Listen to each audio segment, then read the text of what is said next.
Today on Capitol Hill, a tense exchange unfolded during a high-profile hearing that placed the future of military leadership, political neutrality, and internal trusts under a microscope. The spotlight centered on comments made by former service member and media figure Pete Hegseth. Thank you. You're a very understanding chairman. I like that. Ms. Hegseth, you've written, and it's quote, "Oh yeah, and fire any general who hasn't carried water for Obama and Biden's extra constitution and agenda-driven transformation for our military. Clean house and start over." It's come to my attention that current serving military personnel have received emails threatening them with being fired for supporting the current DOD policies. One mail that was sent to a military officer with the subject line, "Clean house," reminiscent of your specific comment, states, and I quote, "With the incoming administration looking to remove disloyal, corrupt, traitorous, liberal officers such as yourself, we will certainly be putting your name into the list of those personnel to be removed. We know you support the woke DEI policies and will ensure you never again influence anyone in the future. You and the redacted spouse's name will be lucky if you're able to collect your military requirement," end quote. Now, I want to remind everyone that these policies that are being referred to date back decades, to the 1940s and 50s, with respect to racial discrimination particularly, and administrations of both parties, including the Trump administration and their first party, caused those policies to be enforced. Mr. Hegseth, are you aware of these emails being sent to officers? Senator, you mentioned the word accountability, which is something we have not had for the last 4 years. Are you aware of these messages being sent to officers? Certainly I'm not aware of that. It's not one of my efforts, but there's been no accountability for the disaster of the withdrawal in Afghanistan. And that's precisely why we're here today. Excuse me. Is that leadership has been unwilling to take accountability. It's the time to restore that to our most senior ranks. You've written publicly that DI policy is a distraction and have military personnel walking on eggshells. Do you believe that emails like that are essentially threatening both a serving officer and a spouse and claiming that they'll lose their pension will have a distraction and detract from the lethality? Senator, you mentioned the 40s and 50s, and you're precisely right.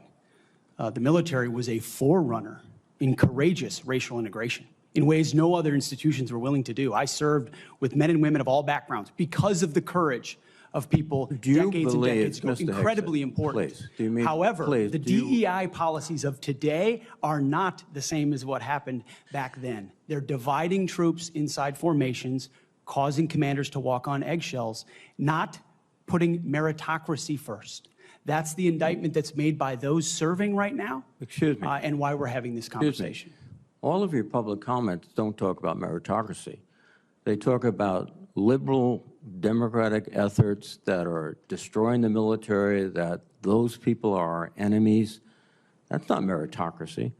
That's a political view. And your goal, as I see emerging, is to politicize the military in favor of your particular positions, which you've outlined extensively, which would be the worst blow to the professionalism of the United States military and would undercut readiness, undercut retention, because I can see officers receiving these emails beginning to wonder very seriously if they should continue. Let me change the subject for a moment here. You've been instrumental in securing pardons for several convicted war criminals. In at least 2 of these cases, the military personnel who served in combat with these convicted service members were not supportive of the pardons. They did their duty as soldiers to report war crimes. Your definition of lethality seems to embrace those people who do commit war crimes, rather than those who stand up and say, this is not right. So what's the response to your service members who personally witnessed these and courageously reported them to their superiors?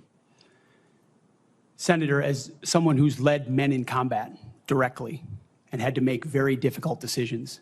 I've thought very deeply about the balance between legality and lethality, ensuring that the men and women on the front lines have the opportunity to destroy with and close the enemy, and that lawyers aren't the ones getting in the way.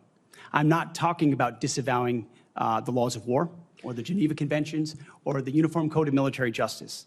Sir, I'm talking about restrictive rules of engagement that these men and women behind me understand they've lived with on the battlefield, which has made it more difficult to defeat our enemies.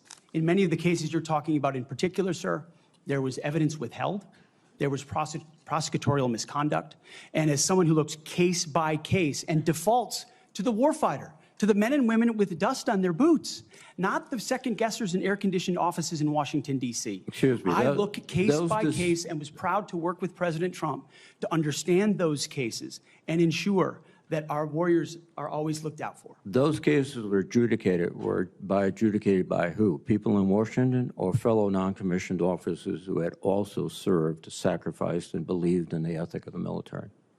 Who were the court-martial? Senator, in multiple cases, they were actually acquitted, but charges cases, lingered. yes, regardless of where those competing authorities were, yes, sir. Some were, but others were convicted, and you asked for pardon. That's the only reason you asked for pardon, because they were convicted. But the other factor, too, is you've already disparaged in writing the Geneva Convention, the rules of law, all of these things. How will you be able to effectively lead a military in which one of the principal elements is discipline, respect for lawful authority? You have made statements to your platoon after being briefed by a JAG officer. Well, by the way, would you explain what a JAG-off is? I don't think I need to, sir. Why not? Because the men and women watching understand. Well, perhaps some of my colleagues don't understand. It would be a JAG officer who puts his or her own priorities in front of the warfighters. Their promotions, their medals, in front of having the backs of those who are making the tough calls on the front lines. Thank you, Senator Reid. Interesting. Thank you, Senator Thank you Reid. very much. Senator Fisher. Thank you, Mr. Whose past statements Thank you. about cleaning You're a very house within the understanding military chairman. I like- resurfaced as senators confronted concerns about this politically said, motivated you've intimidation inside the written there, ranks. quote, "Oh, Before yeah, we break it and down, fire any remember to general who subscribe has so you carried never miss water for context that Obama helps and cut through the Biden's noise. extra-constitutional It began with senators agenda-driven referencing a transformation striking of pattern of military. threatening emails reportedly house. sent to active duty officers. The language in these messages mirrored phrases Hegseth himself had used publicly, particularly his call to fire any general who carried water for Obama and Biden's extra-constitutional and agenda-driven transformation of our military. According to the senator, an officer recently received an email with the subject line, "Clean House," accusing them of being a disloyal, traitorous liberal and promising that the incoming administration would ensure they were removed from service.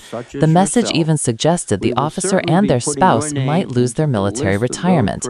This wasn't simply harsh criticism. It was framed as a purge list, and it rattled lawmakers who worry about patterns of intimidation that could undermine military stability. If you find these insights helpful, make sure to subscribe for more reporting that goes beyond the headlines.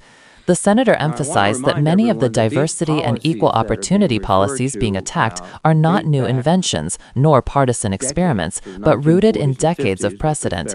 Some stretch back to the 1940s and 1950s, when the United States military was far ahead of the rest of the nation in integrating service members of different races. Administrations of both parties, including the Trump administration, have continued to enforce those policies because they are tied to equal protection under the law. The senator then pressed Hegseth directly, asking whether he was aware that officers were receiving these hostile messages. Hegseth said he was not and quickly shifted to criticizing what he calls a lack of accountability for the withdrawal from Afghanistan. His response avoided the poor question about politically targeted threats, which only heightened the tension in the room. If you appreciate analysis that connects dots rather than letting them scatter, subscribe to support more thoughtful coverage. What followed was a deeper clash of philosophies about about what walking on diversity, eggshells. equity, and inclusion mean believe that inside emails today's like armed that forces. that are essentially Hegseth argued that threatening both DEI initiatives divide serving troops, officer and create a fear among spouse, commanders, and claiming undermine that they'll lose their meritocracy. pension, He suggested will these have policies a differ fundamentally distraction from the and military's detract historic from the efforts to lethality. integrate black service Senator, you members mentioned generations the 40s ago. and 50s, and you're But the precisely senator right. countered that Hegseth's The public military was a statements have gone forerunner far in beyond policy courageous critique. racial integration In her in view, ways his no other words framed institutions were fellow willing to do. I Americans as served with ideological men and women of all enemies backgrounds and because encouraged of the political courage loyalty of tests people within the during ranks. these decades. She Most warned that incredibly such important. rhetoric risks doing However, exactly what the Hegseth DEI claims to policies of oppose, today injecting are not the partisanship same as what into a happened force that back then. depends on They're unity, dividing trust, troops and inside professionalism. formations, She also causing made clear commanders that to if walk on officers begin to eggshells, fear they not could be targeted putting or lose their meritocracy pensions for their first. perceived That's the politics, indictment the that's made damage by could those ripple through serving right recruitment, now, retention, and and why we're readiness. having this This is the conversation. kind of nuance All we of your break down public here comments don't regularly, talk about so subscribe meritocracy. if you want more They reporting talk that about clarifies what's at liberal, stake. The democratic exchange revealed a efforts core that are question about this destroying the moment in military, American that politics, those one that people goes are far beyond enemies. this single hearing. That's not Who gets to meritocracy. define patriotism That's a inside the political military, and what view. happens when the And your language goal, of as political I combat see bleeds emerging, into an institution is to built on cohesion rather politicize than the partisanship? military As in the favor senator of your moved on to her particular next line of positions, which questioning, you the outlined room had sensibly, already which absorbed would the be the gravity of worst what had blow just to transpired. the These were not professionalism of merely the United disagreements States about military, policy, they were and would warnings about the undercut consequences readiness, of turning service members into undercut political retention, targets, and about the because I can fragility of see norms that have officers kept the receiving military these insulated emails from beginning to partisan wonder very warfare for seriously if they should generations. continue. If you value reporting that connects today's heated Let me moments change to the subject broader for a moment institutional here. stakes behind them, be sure to subscribe and stay with us as You've this been story instrumental in continues to securing unfold. pardons